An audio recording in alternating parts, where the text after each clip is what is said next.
Zasho zangena lezo intokazi eyiphethe into olaluyicabanga futhi uyiphupha mbukeli. Ngiyazi phela ukuthi ulala uyibuza ukuthi kaze namhlanje baphethene ekhaya Jikelele. Lalela sekuphathele nje konke ongadingake no okudingayo nongakucabanga. Sethemba ukuthi uyaphila mbukeli khamba kahle kodwa le konondweni edandi lapha yako matimatolo kuneshweza ke lapha eGoli kushaya umoya nje ohlabayo kanti ke lathi nokwehlisa ihlambi zemvula. Igama lohlelo ke Ekhaya Jikelele kanti elami ngunoxolo mwali ihlaba nganelimhlophe qwa intokazi yale ondini ngasesishamthetho sesifundazwe esidala ngaba nokholosa kwaLubisi Jimlo kholosa kaLubisi uMandla ngothi uMazifu uMamshukuma umazondwa ngento zakhe mbukeli masipotise ngalensasa umhla we-17 kweyomqungu njengoko ke siqala usuku olutsha siza kuliqhuba ke ngalamandla sinawo de kuyophela inkqubo seemva ke koko sibe singena kwinkqubo yethu yokugqibela ukanti ke nanga amanqaku esingathi siwalindele kule yure yokuqala amadoda amathathu ekukholeleka ukuba ngonogada athi abe kanti ayatutyulwa abulawa ngethuba kututyulwana kwinto ekusolwa ukuba ngumlo wemibutho yonoteksi kwirenki yeteksi esajonisi izolo ndiyaqiniseka mamtshali bengakudala sikhala kananjalo ngesiganeko sodutyulo kulandawo ingasi ke abantu bakuthi singabeka phansi izikhali sivuselele lambali ethi umuntu ngumuntu ngabantu siyazalana kanti ke xa sijonga ke kwezemidlalo ibafana bafana ithe yabe kanti iyabethwa yanqunqele egoqweni kumdlalo wayo okuvula kwiAFCON hayi siyalila hayi lalela angifuni ukukhuluma hey azivele sihambe siyobheka ihamba phambili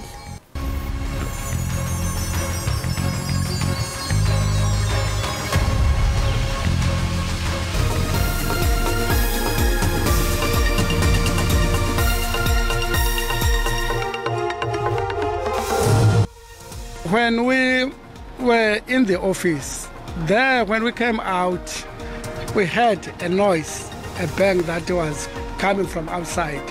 And when we checked, there was a firing of the shots. Kudutyulwe kwabulawa amadoda amathathu ekholeleka ukuba ngonogada logama ke abantu abahlanu bonzakele kungquzulwano yemibutho yoteksi. Ziyavulwa izikole ezingxenyeni ezahlukene zezwe kanti ke eGauteng kunabazali abangeneme ngezikole izingane zabo ezifakwe kuzo.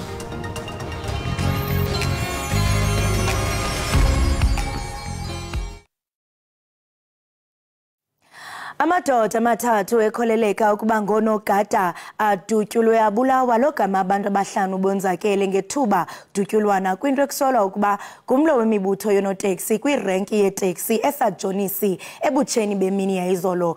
Kutshiswe imoto ezintathu kutyholwa ke ngelithi esisiganeko sokubulala soyamene nomlo wonoteksi oqale kwiveki ephelileyo kusilwa ngomzila wasemthambalala.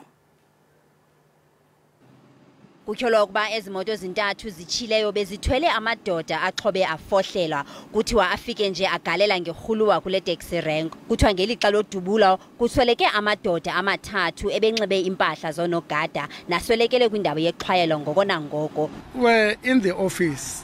There when we came out, we heard a noise, a bang that was coming from outside. And when we checked, there was a firing of the shots. So at that time, they took a long time firing, which is firing, where people were killed when they were shot.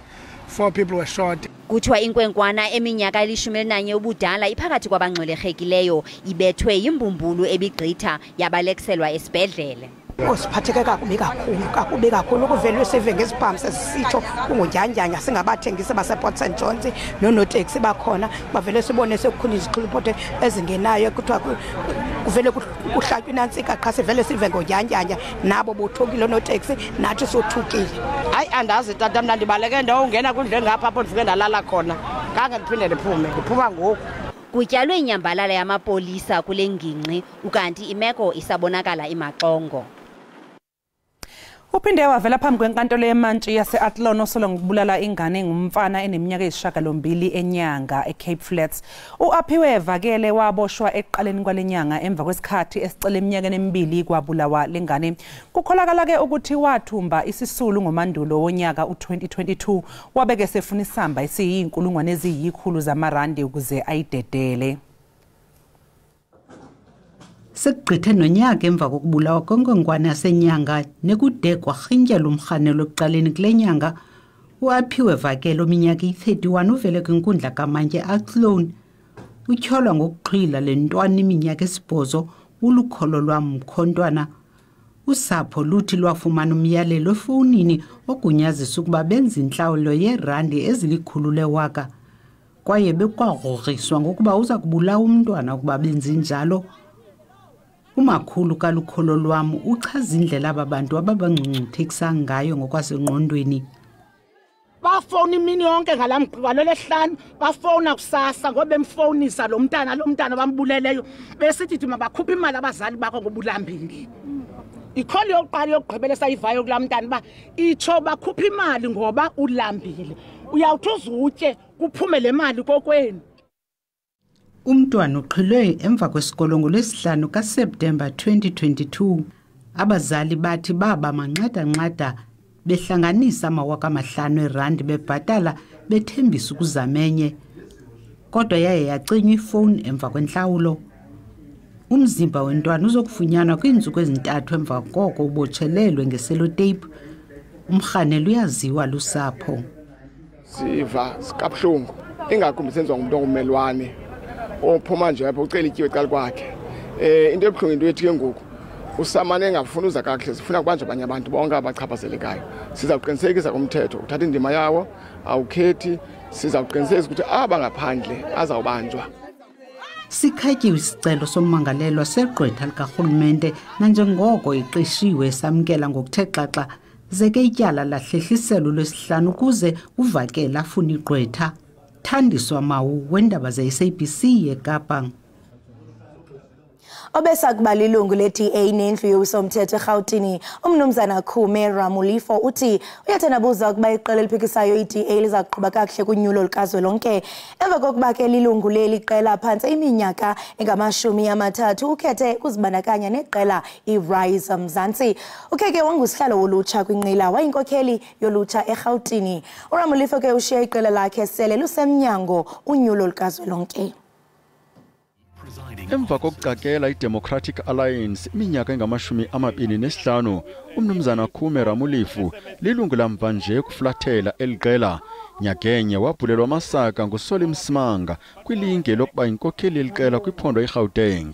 uRamulifo ukholelwa ukuba ayizoqhuba kakuhle kunyulo lukazwelonke i-DA. Kunyulo luka-2019 i-DA yafumana umyinge ka-20.77 wevoti. Seeing that the party is going to regress, especially looking at the strategy they have adopted, and that's why I feel like I can't be part of that. I wanted to be part of the party which is going to build new majority. And when I realized that, even when you come with ideas and if people are not prepared to listen to those ideas, Mnumzana Ramulifo uphengeze ukuba iRise Mzansi esekwe nyakenye iza kuba likhaya lakhe elitsha lezopolitiko. I will go to Rise Mzansi, which is a new party. It's not represented in parliament, in legislature, and it's not what I want now. I just want to go on the ground and serve our people. Imamkele ngezishushu iRise Mzansi. Khume's commitment to working with Rise Mzansi and to build the South Africa we all deserve follows our 2023 November announcement that David Kabwa and Move SA have joined forces with us too. Khume is an experienced campaigner who, through his 25 years in politics, has been involved in 10 election campaigns. Kusenjalo iRise Mzansi kulindeleke iphehlelele umqulu wayo wezithembiso ePitoli ngalempelaveki phambi konyulo lukazwelonke lwalonyaka. Kulindeleke abaxhasi bakumawaka-4 beliqela abaza kuzimasa lo msitho. Siguqele isikhathi esingaziwa isigcawu sekomiti lephalamende eliqondisa igwegwe esilalele udaba lwamalungu ephalamende EFF ayi10 emva kosuku lwesibili siqale umsebenzi waso. Lokho kuzemva kokuthi omunye wofakazi kulesi sigcawu eyivumele ngokwakho ukuthi kungenzeka ukuthi wenza iphutha ngesikhathi ehlonza elinye ilungu leEFF ephalamende elivele phambi kwalesi sigcawu. Kanti ke lamalungu eEFF abhekene nezinsolo zokuphazamisa umengameli uCyril Ramaphosa ngesikhathi ethula inkulumo yokwabela iminyango kahulumeni sabelo mali ngonyaka u2022. Le nkqubo yoluleko ingene kwimini yesibini ngoLwesibini. Amalungu eEFF athi akanatyala kodwa igqwetha labo lithi khange kuqinisekiswe ngobungqina. You can equally appreciate why we've got a problem with this multi-layered process that includes subcommittees, that includes this committee, viewing the same video, undertaking the same exercise of verifying, yet all of them, including the members of this committee, miss such an important issue? When I said it was Ms. Mkonto, it's because I believed it was Ms. Mkonto. I accept that I may be incorrect, and to the extent that I may be incorrect, because what it would mean I must verify the picture of the member. Igqwetha elikhokela lekomiti beliphikisana nemibuzo kodwa amagqwetha e-EFF athi iparlamente ikhetha iphela emasini. Is it fair of the speaker to admonish and ask members to withdraw for calling the president a criminal and a money launderer, yet at the same time not reprimand and admonish and seek punishment of members that called Shibambu MP a murderer and part of a syndicate in the VPS heist? Would you call that fair from the speaker's perspective? Chairperson, I call the manner in which the speaker ran the proceedings on the day fair, and she dealt with the matters before her to the best of her ability, and that would be my version. I-EFF ithi iza kubhenela kwinkundla yamatyala ephakamileyo yaseNtshona Kapa ngoLwesine, icela umngeni isithi le nkqubo yoluleko ayikho mthethweni. Kwiindaba ze-SABC, ndingubulelani Philip eParlamente. Lisikhusele isigqibo salo isebe lezemfundo esisiseko songazikhuphi kwiveki yokuqala kaJanuwari iziphumo zematriki, lithi oku kunika ithuba iqumrhu eliqinisekisayo umgangatho umalusi ukuba liqinisekise iziphumo zokugqibela zomgangatho zikumgangatho okufunekayo kwaye ke zithembekile kusini na. Iziphumo zebanga leshumi lonyaka ka-2023 ziza kubhengezwa ngumphathiso wemfundo esisiseko u-Angie Motshekga ngoLwesine. Oku kwenzeka naxa iphepha lokugqibela leemviwo labhalwa ngomhla wesi-6 kuDisemba wonyaka ophelileyo. Isebe lithi lithatha ixesha ukuzikhupha kuba lifuna ukuqinisekisa iziphumo ezizizo. Over the years, the work that the department does before the results are released has increased. There's more analysis that takes place, but also the verification that is taking place to make sure that no candidate is negatively compromised. Nakuba kunjalo, umhla eziza kukhutshwa ngawo kuyabaxhalabisa abanye abazali namaqela aphikisayo. Parents have every single right to complain about the late release of matric results. These results are supposed to be released on the first week of January, to allow parents and learners to prepare for their children's futures. The ACDP shares the concern of parents that, yes, the later result of the later release of results impacts students negatively and increases their anxiety, especially for those who needs the results to know if they qualify for the programs that they've registered for at universities or colleges. Amanye ayasixhasa isigqibo sesebe is to allow the learners more time to prepare for the examinations, so they write a bit later.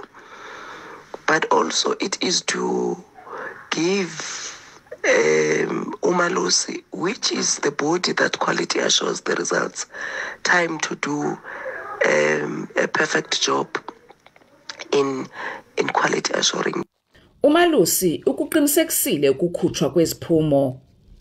Ndingilulama Matya wendaba ze-SABC eParlamente eKapa.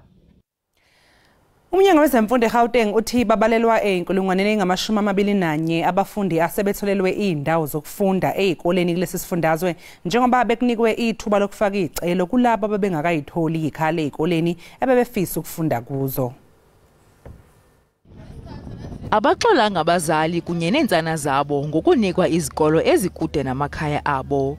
Ngelixa abanye bengekafumani kwazikolo ezo nangona besithi bazifaka kwangethuba izicelo zokufumana izikolo. Abanye abathe bafuthukela kweliphondo kutshanje nabasandula kufaka izicelo nabo bahlele ethembeni lokufumana izikolo kufutshane namakhaya abo. Ngi-apply online ngoba bebavalile. Ngi-apply makuvulwa ngo-21 December. So manje mangichecka online ukuthi bamnikezile isikolo azange bamnikeze. Sithethi sesebe lezemfundo eGauteng uSteve Mabona uthi elisebe lenza konke okusemandleni ukusombulula le meko. Abantwana bengekafumani indawo ezikolweni babefake izicelo selidlulile ixesha lokwenza njalo. We have a system and we know that this is happening across the province. There's many districts that had quite a lot of people yesterday, so the system is the same. Those that are coming for dissatisfaction, you try and accommodate them. Those that are coming now, just arrived, they can't use the system, you assist them to apply. Isebe lithembise ukuba liza kongeza amagumbi okufundela kwizikolo ezithile kwiphondo Jikelele ukuzama ukukhawulelana nale nyewe yabantwana abangekafumani izikolo.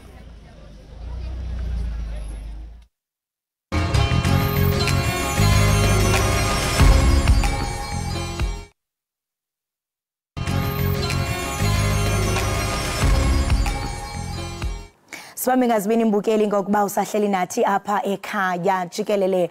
Umphathiswa wemfundo ephakamileyo uGqirha Blade Nzimande bengeze ukuba lo nyaka ke wokufunda uza kuqalisa isigaba sokuqala sika NSFAS sokuxhasa abafundi ababevaleke ngaphandle kufumaneni inkxaso mali ka NSFAS.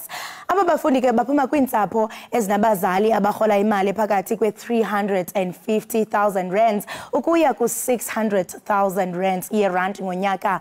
Kolwimi ke lesingesi oluhlobo lwabafundi lubizwa ngokuba yi-missing middle. Ukuze ke siqonde banzi ngale nkqubo intsha siqhagamshelana nesithethi somphathiswa wemfundo ephakamileyo Mnumzana Ishmael Mnisi. Mnumzana uMnisi masikubulise sikwamkele enkqubeni sibambe ngazibini ke xesha lakho. Mangubulise ngiyathokoza ukuba khona nami namhlanje kuseni. Thokoza thina inkosi kakhulu. Umphathiswa uGqirha Blade Nzimande uthe ke xa esenza isibhengezo wabulula ukuba bangu 11% abafundi abakuluhlu lwe-missing middle njengokuba ke kulindeleke ukuba amaziko emfundo ephakamileyo amkele abafundi abatsha. Siyafuna ukuqonda mnumzana into yobana ngokweenkcukacha manani zenu ingaba mhlambe lithini inani labafundi abazawuthi baxhamle kule nkqubo? Abafundi abazoxhamla kule scheme esemissing middle i-student loan mhlawumbe sike sihlukanise kakhulu nexhasomali lebhazari lesinayo ukuthi iyona emva kokuba abantwana baqede ukufunda bayofanele ukuthi babhadale i-loan back ebuye kwa-NSFAS. Sizoxhasa kulonyaka zimali abafundi abawu-31,884 okuyoba ukuthi it's half of abafundi abaku-missing middle category okuyibona almost 68,446. Ndiyakuva apha mnumzana uMnisi into yobana uthetha ngokubana abafundi abazawuthi baxhaswe bangaphaya kwe-31,000. Ndiyazibuza into yobana mhlambe aba bazawuthi bangaxhaswa bona bashiyelwe ntoni ngasemva? Uhulumene usinikeze about 3.8 billion ukuthi sisungule lesikhwama ese-student loan. Sathi siyisebe no-NSFAS sabona ukuthi kubalulekile ukuthi siqale kuwona lo nyaka wezimali u-2024 singalindi ukuthi sikwazi ukuthola ama-investors abazokwazi ukubeka nabo imali yabo imali oxhaso yabo kule scheme. So sibone ukuthi kungcono ukuthi sisungule kunokuthi silinde ukuthi isikhwama lesizimali sikwazi ukuthola imali oxhaso evela kwezinye indawo. Mnumzana uMnisi kuyaphawuleka into yokubana khona abafundi abazawuthi mhlawumbe abayi-70% abaza kuxhaswa iza kuba ngabo bafunda i-science ne-technology. Ndiyafuna uqonda ubana nifikelele njani kwesi sigqibo kwaye ke oku akuzuchaphazela abafundi mhlawumbe abanezinye i-interest abafuna ukufunda ezinye izifundo? Ugovernment uthe uma ebheka ukuthi inani elabafundi elibalulekile kakhulu ikakhulukazi ekukhuliseni kwe-economy ye-South Africa sabona ukuthi abafundi abaku science, technology, engineering ne-mathematics yibona ababaluleke kakhulu kungcono ukuthi lenxasomali i70% yayo ibheke ama programs lawo ahambisana naso lesi sigaba esabafundi kodwa saphinde futhi sabheka u30% ewabafundi okufanele uxhaswe abaku kuma humanities labo ikakhulukazi ababheke ezokuphila kwabantu and kungakho nakhona u30% wale mali iyokwazi ukubheka i-student ezikhona kule 30% humanities kodwa futhi into enhle ngalesikhwama ukuthi ibonelela abantwana abakuma undergraduate naku postgraduate so ayizobandlulula ngokuthi uku postgraduate oku undergraduate ngoba okwamanje ibhazari esinayo isibonelelo sayo ibheka ama undergraduate abantwana abayenza i-first degree kodwa le i-loan scheme ayizobheka ukuthi ukuyiphi icategory ezemfundo zakho.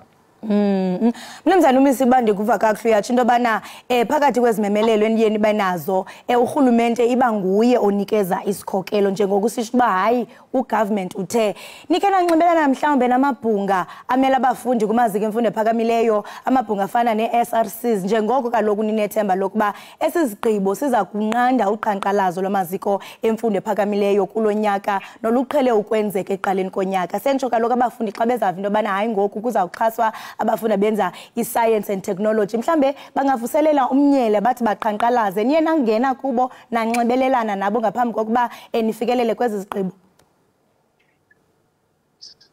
Siyabonisana ngezigqibo esithathayo sise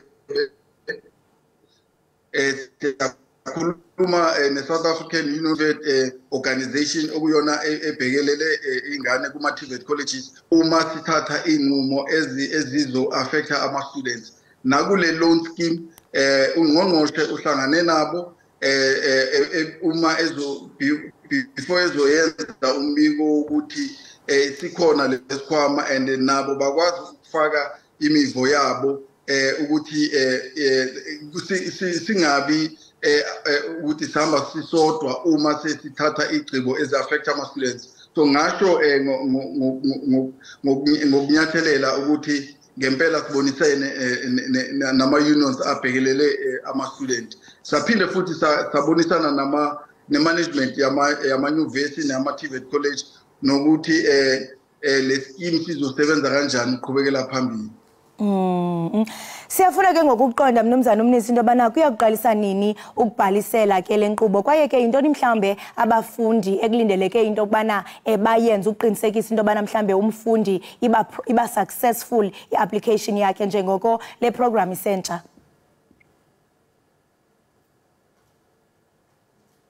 Mnumzana uMnisi financial aid scheme uNSFAS usazobheka usazosinikeza i-date eyokuthi le scheme siyoqala ukusebenza nini sokhumbula ukuthi ungqongqosho ubike nge-31st ubike last week Sunday ukuthi le scheme sizoqala wona lonyaka uNSFAS usasebhizi usumbululana nokuthi siyohambiswa kanjani nokuthi kuyosetshenziswana neziphi inhlaka ezomphakathi even namanyuvesi ukuthi lesi skema sikwazi ukuqala kuwona lonyaka lo esikuwo usazomemezela ke uNSFAS ukuthi ukufaka icelo ingane kufanele ukuthi zifake kanjani nokuthi baye kuphi.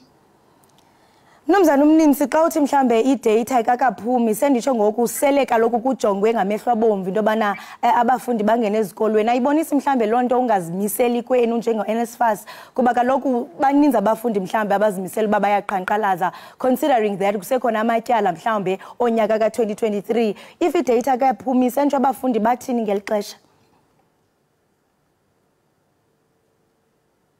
Ngalendlela ngibonisa ngakho ukuthi ungqongqoshe umemezele iviki elidlulile ukuthi le skema sizophathwa uNSFAS ngikhuluma nawe uNSFAS uyahlangana ukuthi uphothule ama-arrangements ukuthi kuyoqala ukufaka icelo kuphi nini because akufanele ukuthi u-NSFAS ube ngaphansi kwengcindezi yokuthi kufakwe icelo ungasangalungisi uhlelo lwalo elokuthi uma icelo zifakwa ziswa kuphi nokuthi ukuphendulwa kwazo kuyoqala nini. Sizokhumbula ukuthi ngesikhathi esikhuluma ngaso manje u-NSFAS usavule icelo ezama-bazari azovalwa nge-31st zakaJanuwari. So ukuthi kungabi nesiphithiphithi nokungazwisisi futhi nokudideka kungakho NSFAS ubona ukuthi kungcono uphothule lokho ekwenzayo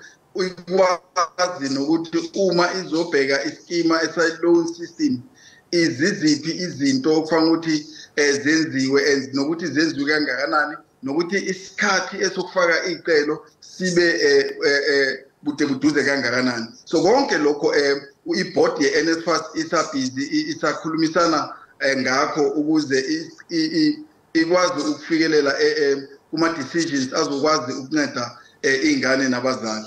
Mnumzana uMinsi siyaqonda into le announcement izanda njengoko uGqirha Blade Nzimande kukho izinto zoba mhlambe efuneka resign ngenxa yobuqhophololo nemiceli-mngeni esingathi into yokubana eliziko lijongene nayo. Ungatsho nje confidently into yokubana ningu-NSFAS nikulungele lo nyaka kwaye siyafuna uqonda into yobana mhlambe abafundi nabazali bangafumana phi iinkcukacha ezipheleleyo ukuze ke bangaphosi maseko ukufaka izicelo nokuba mhlambe ke zingalibaziseki iinkqubo zokufunda nokufundisa kulo nyaka. U-NSFAS ufake usuhambe ibanga elide ukuthi ilungisele unyaka ka-2024 ngale ndlela sengibonisa ukuthi ama-applications for u-NSFAS bursary asaqalile ebile azophothulwa nge-31st zakaJanuwari.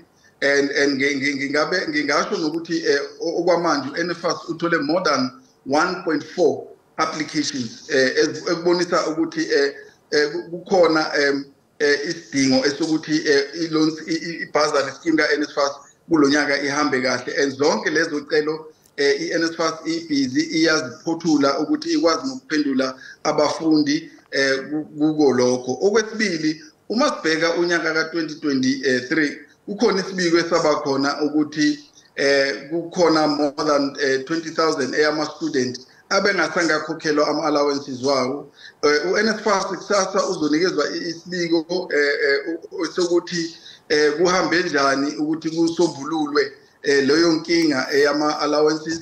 Kodwa engakusho manje ukuthi kuningi esekwenzekile i-student eziningi ekufanele ukuthi zibe ziyakhokhelwa zikhokhelwe futhi namanyuvesi amaningi abandelekayo kulomba ukuthi akhokhelwana nawo asakhulunyisiwe and then lukhona uhlelo elokuzama ukuthi imali ibese iyakhokhelwa kuwo lamanyuvesi. Kodwa isibiko sizoba khona esizochaza ukuthi kuze kanjani ukuthi i-20,000 ama-student ingakwazi ukukhokhelwa ama-allowances wayo.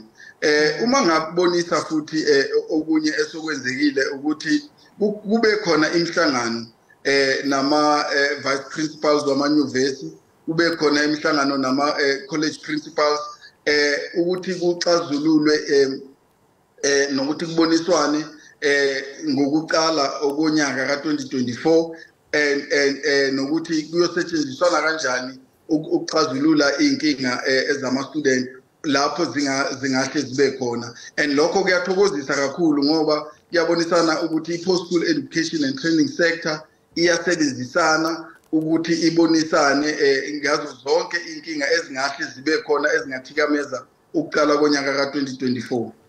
Nomsana uMisi masibambe ngasibini ke xesha lakho sithemba into yobana ezinkqubo nizimiseleyo zawuhamba ngempumelelo singabona uqhankqalazo luqhubeka ezikolweni. Enkosi kakhulu.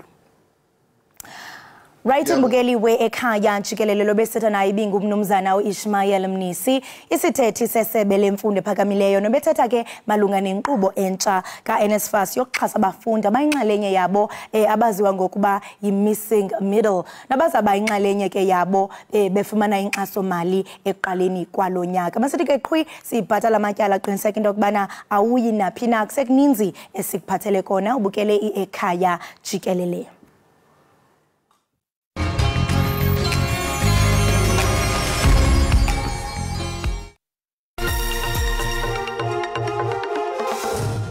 Umdlali osafufusa ebholeni likanobhutshuzwayo eMission Valley eGqaberha uzolibhebhezelisa phezulu iflag lakulelizwe emqhudelwaneni i-Easter International Cup e-United Kingdom nonyaka.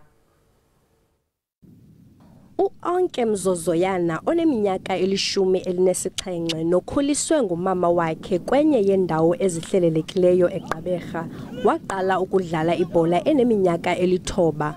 Iphupha lakhe kukuba ngumdlali webhola ekhatywayo ogqwesileyo. Akaqali ukufumana ithuba elinje ngeli. Kunyaka ophelileyo uphoswe lithuba lokuya eSweden ngenxa yengxaki yevisa. Kulonyaka uzimisele ukuya e-UK kwaye unethemba lokutsala umdla kubachongi babadlali. Ndiqale udlala ibhola kamabala wanamatye adust so every time maybe uyadlala woyika nokumzekelo because of uyayazi uzoba nebruise okanye something apha emzimbeni so it means a lot to me. Intswelangqesho ulwaphulo mthetho kwakunye nokusetyenziswa kweziyobisi zezinye zengxaki zemo yentlalo abajongene nazo abahlali baseMission Valley eGqaberha. Ukuzibandakanya kolutsha kulommandla kuyabanceda ekuzikhwebuleni kwizinto ezingendawo. You have the social aspects in our areas, you know, crime, alcohol abuse, drug abuse, and we encourage our boys to stay away from those things. Omnye wemibutho yasekuhlaleni sebeqalile nenkqubo yokunyusa ingxowa-mali kaMzozoyana. Samenzela iposter ne-raffles ezamncedisa uba abantu bakwazi ukufaka inkxaso lo mali umuntu akwazi ufikelela kuyo anikezele. Also we have created a Facebook page so apha ekwazi through amakhasi ethu onxibelelana kuvulwe ikhasi lonxibelelwano uFacebook ukulungiselela abo bafuna ukufaka isandla. Sinethemba Witi kwindaba ze-SABC eGqaberha.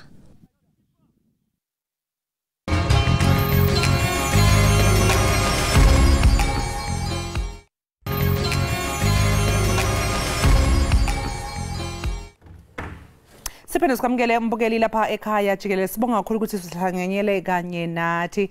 Kuneyingxenye ezithileke zesifundazwe KwaZulu-Natal ukulindeleke ukuthi zikhahlanyezwe imvula enamandla. Le mvula ihlasela nje akukapho limaseko kube nezingxenye ezikhahlanyezwe ezikhukhula.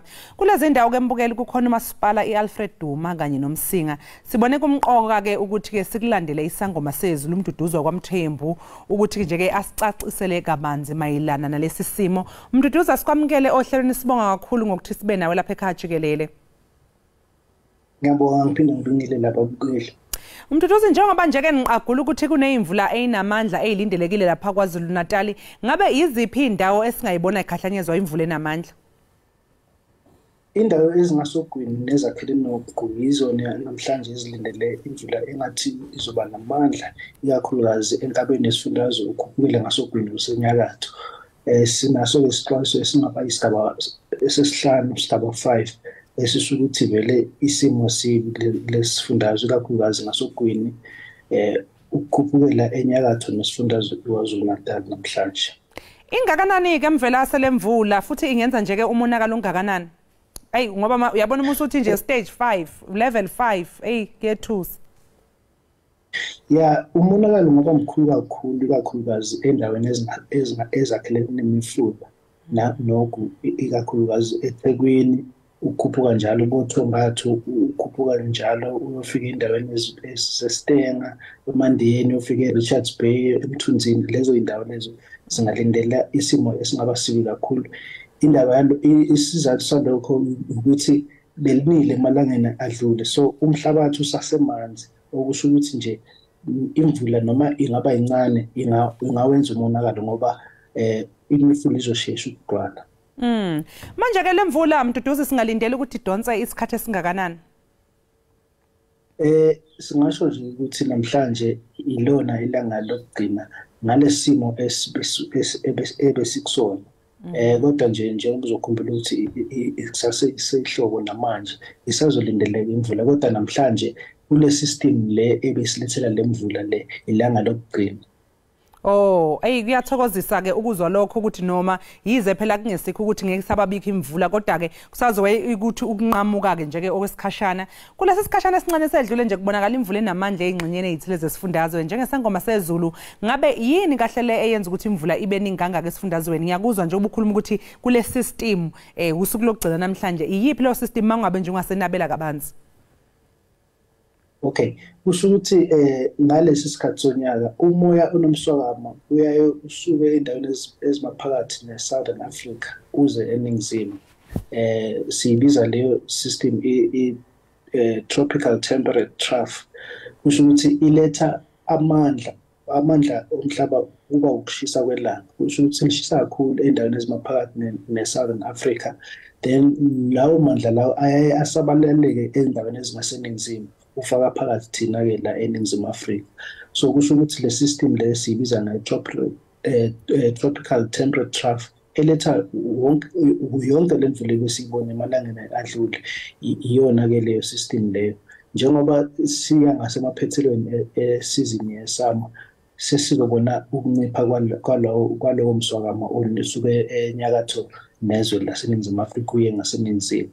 Kodwa ke njengoba bese ngishilo ukuthi sisasesizini yesama imvula isazoqhubeka, kodwa nje mayelana nale system ebesilethela lemvula namhlanje ilanga lokugcina. Kodwa ke ilanga lokugcina kuba yilona elingathi liba namandla kakhulu.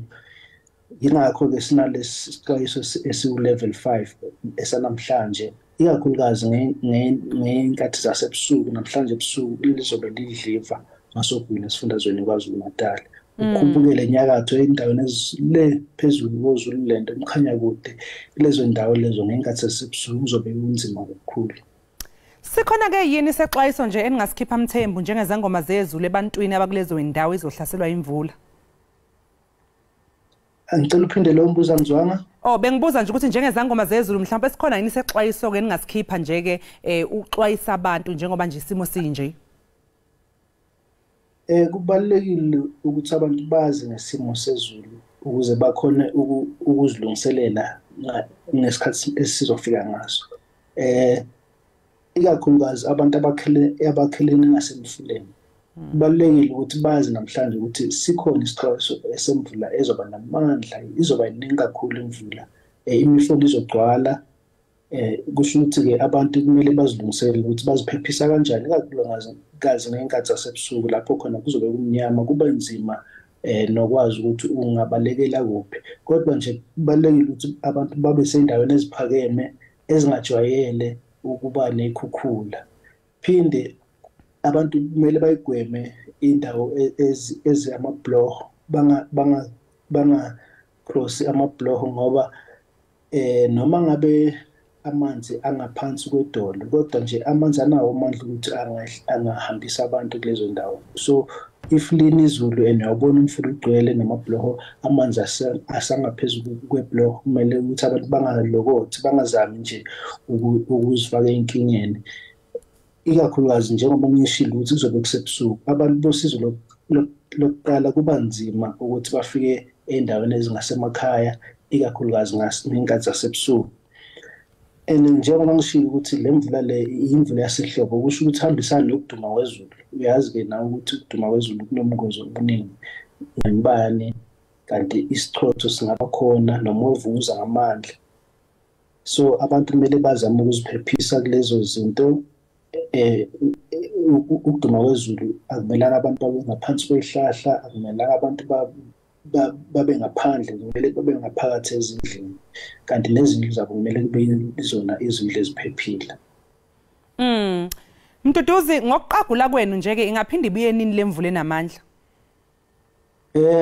Ukuba namandla kwemvula ngasho nje ukuthi kusukela manje sekazoncipha amandla emvula ehle kancane kancane njengoba sesiphetha le sizini yehlobo. Kodwa nje njengoba ngishilo ukuthi sisasehlobo, isazoba khona lapha nalapha kodwa nje ubuningi bayo ngisho ukuthi abusekho njengoba esibona ensukwini ezidlule. Eyindaweni ke zako Gauteng njengoba sazi ukuthi nje ke liyayidliva nakhona ke ize noma mhlawumbe khona ke amandla engekho makhulu njengakwaZulu Natal. Nawo mhlawumbe isizathu sokuthi line ngaphandle ukuthi kusesehlobo naso mhlawumbe ngabe yiso lesizathu kade usisho sale system okade uyisho ukuthi iyanqamuka namhlanje. Yonke lemvula esibonayo eMpumalanga nezwe. IMpumalanga nezwe laseNingizimu Afrika ifaka phakathi isifundazwe Gauteng, KwaZulu Natal, iMpumalanga, iLimpopo neNorthwest neFree State. Kusho ukuthi isystem eyodwa le eletha lo moya onomswakama onamandla ngaseyifundazweni ezingasempumalanga. Yize ubuningi balemvula usesifundazweni KwaZulu Natal kodwa isimo esifanayo. Namhlanje nje la eGauteng Limpopo eMpumalanga naseMpumalanga nesifundazwe iFree State sikhona isixwayiso semvula engaba namandla nalezi zifundazwe kodwa kuzobe kuyisigaba 2. Ukuba yisigaba 2 akusho ukuthi angeke libe nezikhukhula. Kusho ukuthi amathuba khona azobe amancane kunesigaba 5. Isigaba 5 esisesifundazweni KwaZulu Natal. Hayi sibonga kakhulu ke Mvela sengesikhathi sakho namhlanje kuseni. Bonga mina.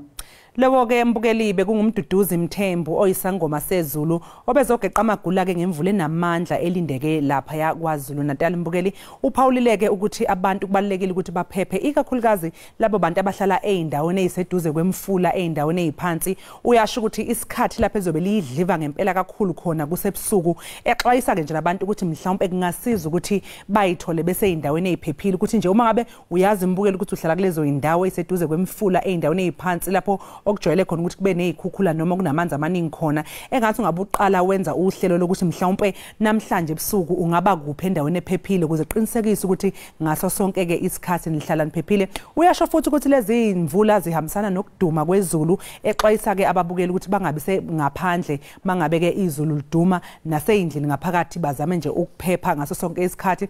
Uma nje uzazi mbukeli ukuthi uhlala eindaweni ezinamanzi nasemfuleni kuyasiza kakhulu ukuthi kancane kancane udame ubheka ukuthi isimo sezulu sime kanjani, mhlawumbe ubheka ukuthi kusasa kuzobe kanjani, kuleli viki kuzobe kanjani, uzokwazi ukuthi ke uyihlela kanjani ngendlela ezoqinisekisa ukuthi wena kanye nomndeni wakho nihlezi niphephe ngaso sonke isikhathi. Thina ke nje siyi-Ekhaya Jikelele kanye ne-SABC sinifisela sengathi ningahlala niphephile ke ikakhulukazi abantu abakhona lapha esifundazweni ke iKwaZulu Natal. Okwanje ke mbukeli ake sinjike qhu ngaseyitolo sizobuya ke sesingena ehoreni lethu lesibili.